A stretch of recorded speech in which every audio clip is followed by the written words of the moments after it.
Shadow. So, Dad, it's February 6th, 2011, and I got two stories I want to hear.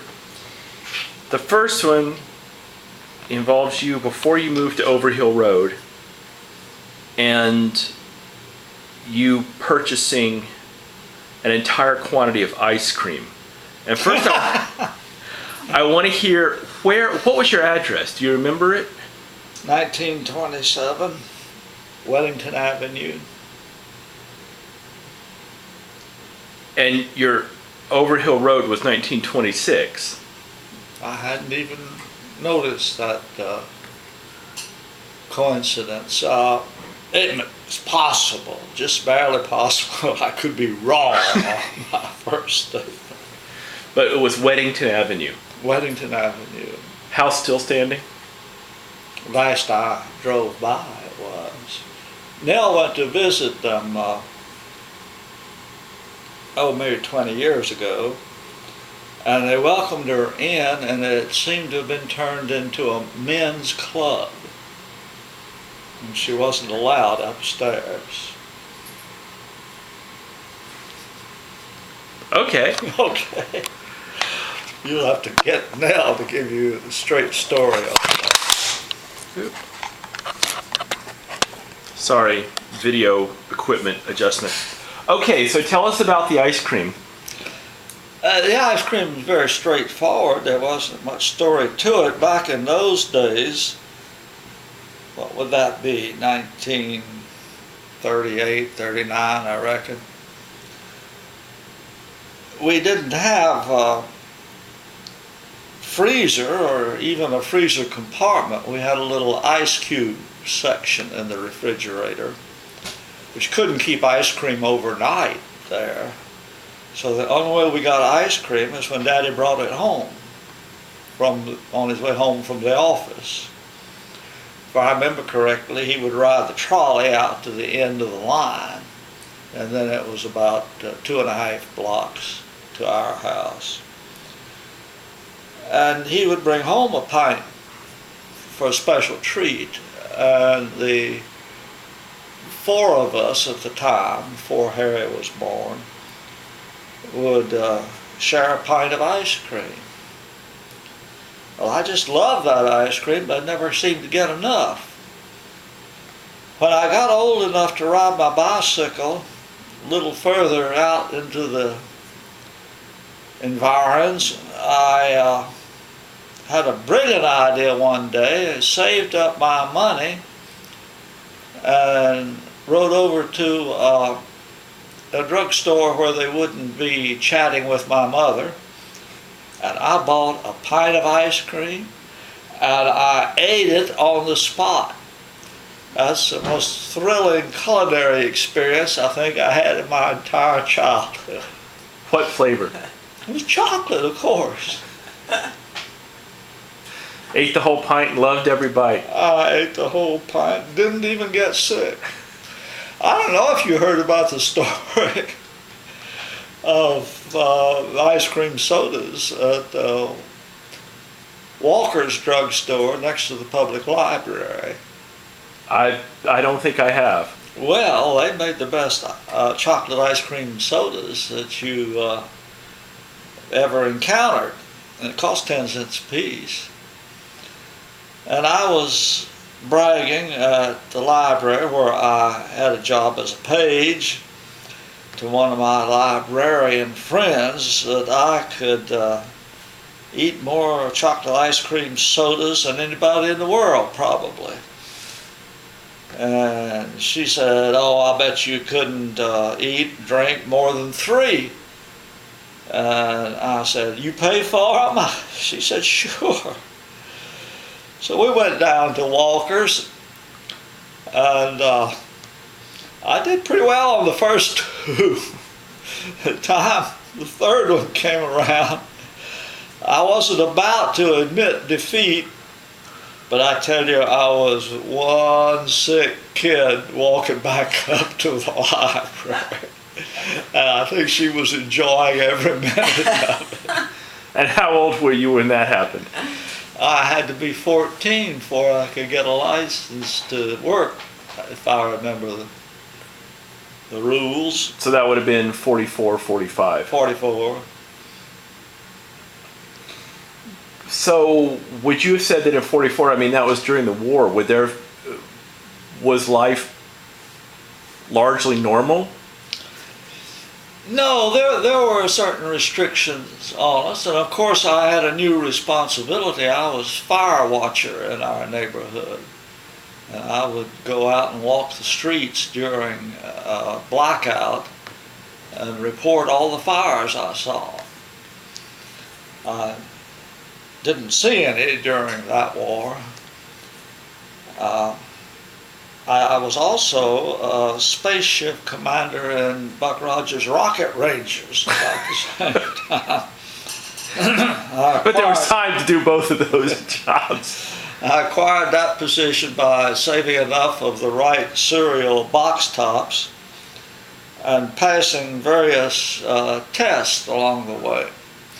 And one I remember best is I had to punch a pinhole in a piece of cardboard, hold it directly over my head, record the number of stars I could see, and the exact time. Then I sent it into headquarters where they would check to see if there were any unidentified flying objects in addition to the stars that should have been seen at that time directly overhead. They never assigned me a spaceship to command, as I recall. That's a great story. All right, well, you have to fast forward to Randolph-Macon and your secret escape. We, of course, had taps when it was bedtime at the military school I went to. In Front Royal, Virginia. In Front Royal, Virginia, Randolph-Macon Academy. And no one was allowed out of the building, actually out of your room except to go to the head after taps. And this became a bit constraining for me after a while. The caretaker, I guess, I don't know what his title was, custodian, was responsible for keeping an eye on the only entrance to the building.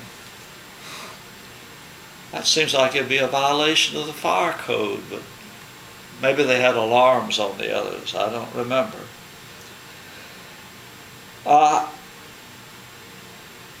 I felt that my room was on the second floor, and I could easily skinny down a rope, except that I'd be banging up against the windows down below. So I went to the hardware store, bought myself some carefully selected plumbing, and had it threaded for me. They provided that service at the hardware store. Made a little, what should I call it? A double L shaped device that would stick about 3 feet, maybe 4 out the window, and then come in and go behind the radiator and click up against it at the bottom. I tested it gingerly and found it would support my weight at the end of that pipe. And it could be disassembled and shoved up under the desk that served as a table that served as a desk for me and my roommate for the weekly inspections that they had to make sure we had everything neat and clean. They weren't really looking for any contraband.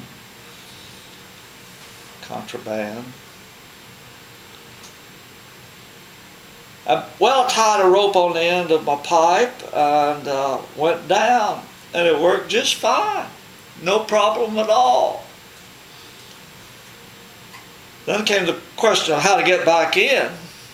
And Had you thought about that? Yeah, I had, and I correctly had figured that wouldn't be a problem at all. I'd just say, "Good evening, Mr. Stanford," or if that was what his name was, and walk on in. His job was to keep people from escaping, not keep them from coming back. He wasn't about to report that he had let somebody out somehow. And that's pretty much what happened.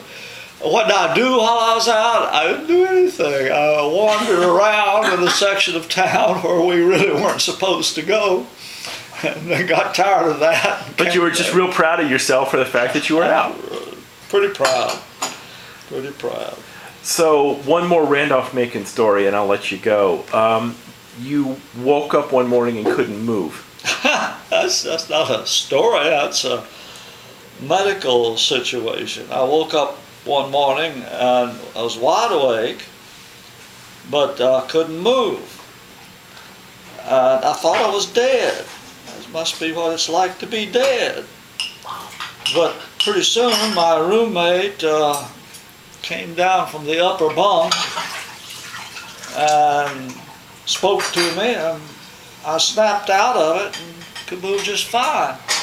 Well, I told this story to everybody who would listen, and they shrugged and said, yeah, they'd had dreams like that too, or something. And nobody paid much attention. And it happened a second time.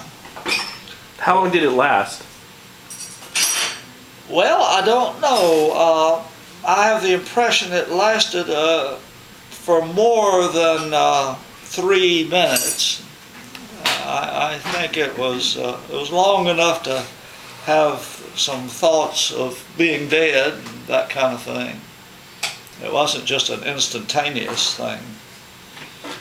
Well, it happened again, as I say, and I told my roommate if he ever looked down and saw me lying there with my eyes open, not moving, to come down and hit me on the shoulder or something.